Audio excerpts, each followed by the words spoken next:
اللہ تعالیٰ کی timing perfect ہے۔ کوئی 18 سال کی عمر میں شادی کرتا ہے اور اپنے ہم سفر کا محبوب نہیں بن پاتا، اور کوئی 30 کی عمر میں شادی کرتا ہے اور عمر بھر کا ساتھ پا لیتا ہے۔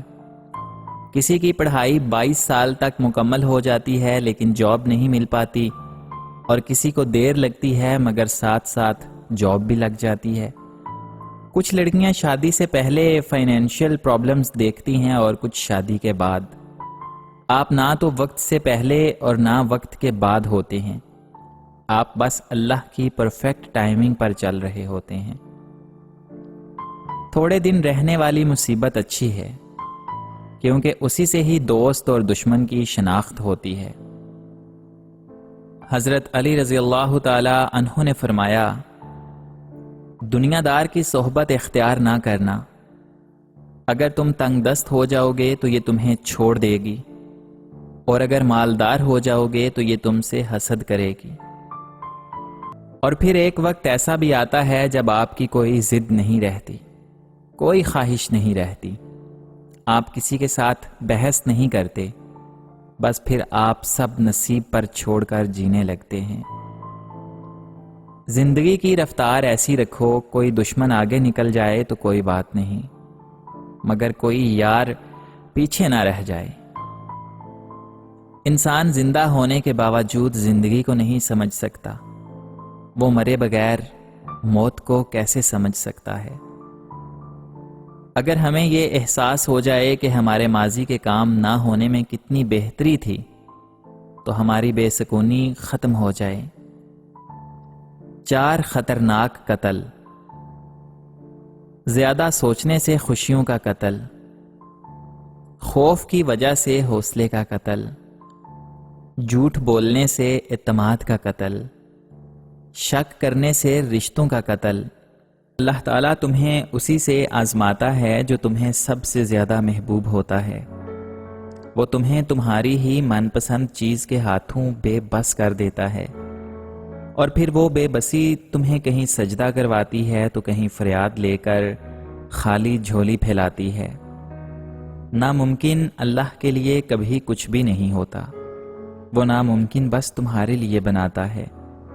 پھر جب تم مانگنے کا تسلسل نہیں توڑتے تب بھی وہ دینے کے وسیلے بناتا ہے۔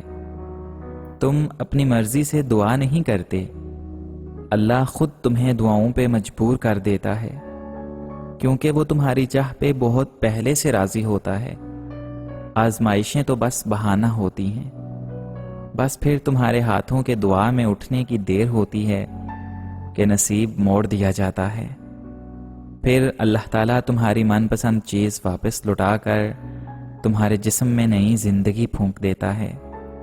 پھر اللہ اتنا دے دیتا ہے کہ ایسا لگتا ہی نہیں کہ کبھی کچھ کھویا بھی تھا۔ کتنا آسان ہے نا اللہ تعالیٰ کو حاصل کرنا، بکھری روح ندامت کے آنسو اور سجدے میں رکھنا سر، کتنا آسان ہے نا اللہ کو اپنے قریب کرنا۔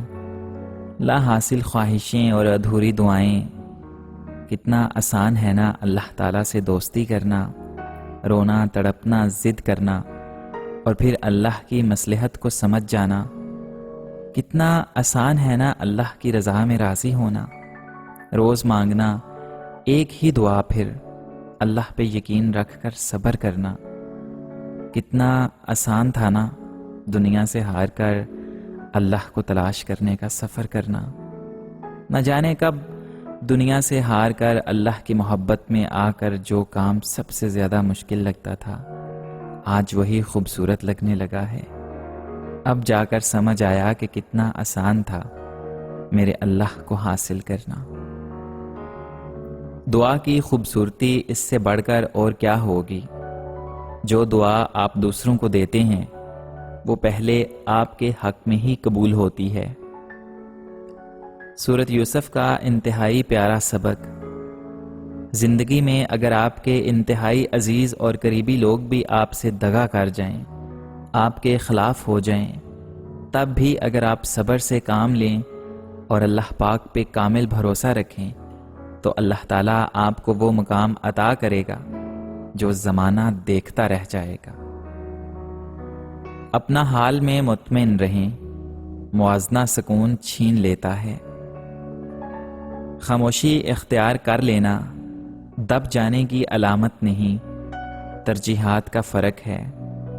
ہر بات اور ہر بندہ جواب کا مستحق نہیں ہوتا۔ نئی نئی بلندیوں کو ضرور چھوئیں، لیکن ایسی اونچائیوں سے بچیں جہاں سے دوسرے لوگ چھوٹے نظر آئیں۔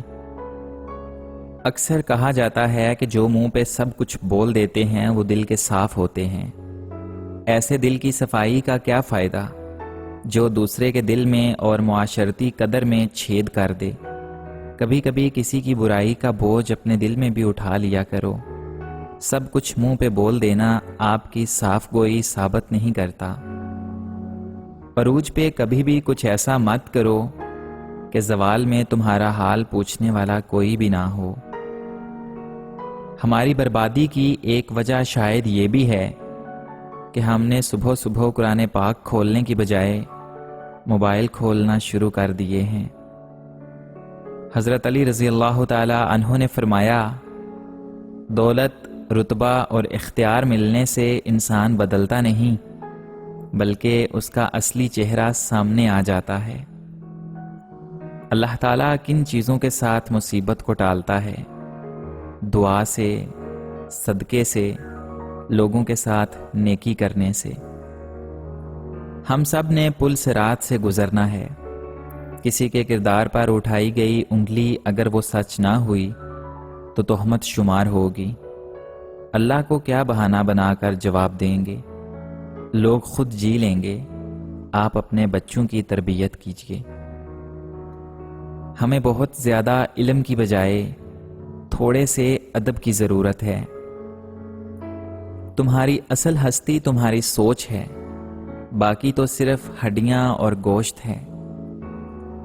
جھوٹ کبھی عزت نہیں پاتا، چاہے اس کی پیشانی پر چاند نمودار ہو جائے۔